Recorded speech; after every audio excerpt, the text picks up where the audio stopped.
دادگاه ولایت ارنبورگ روسیه روز 23 ایول سال 2023 سه شهروند تاجیکستان را که به کوشش عبور غیر قانونی مرز روسیه متهم میشوند برای 2 ماه به حبس پیشکی گرفت.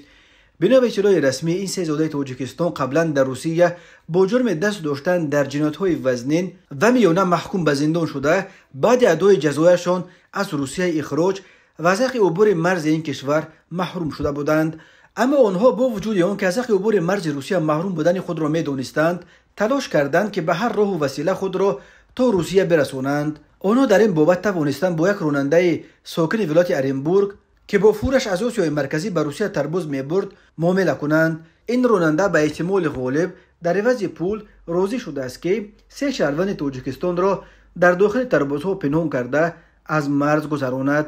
سه مهاجر با این ماشین به گذرگاه ژایسان آمده در اینجا از ماشین فرآمدند و پای پیاده مرز قزاقستان را گذشتند. بعد نزدیک شده به گذرگاه سغرچین که در خط مرز روسیه قرار دارد سه مهاجر تاجیک دوباره داخل فوره در آمده در بین قوطی‌های تربوز پنهان شدند. اما مرزبانان روس در گذرگاه سغرچین این سه مهاجر را از بین تربوزها پیدا و دستگیر کردند.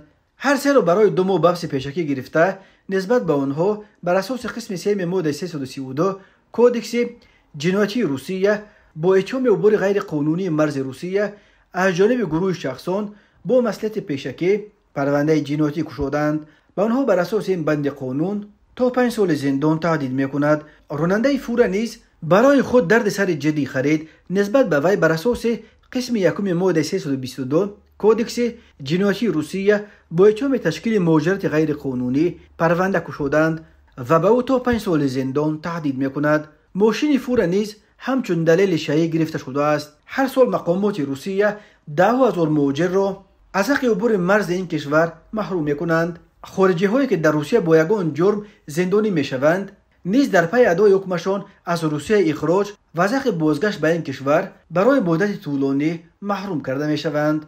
بنا به حساب‌های مقامات تاجیکستان تنها در نیمه اول سال جاری از روسیه بیش از 3400 شهروند تاجیک را اخراج کردند. اکثر آنها به مدت از 3 تا 5 سال و برخیش از اینم بیشتر از حق عبور مرزهای روسیه محروم کرده شدند.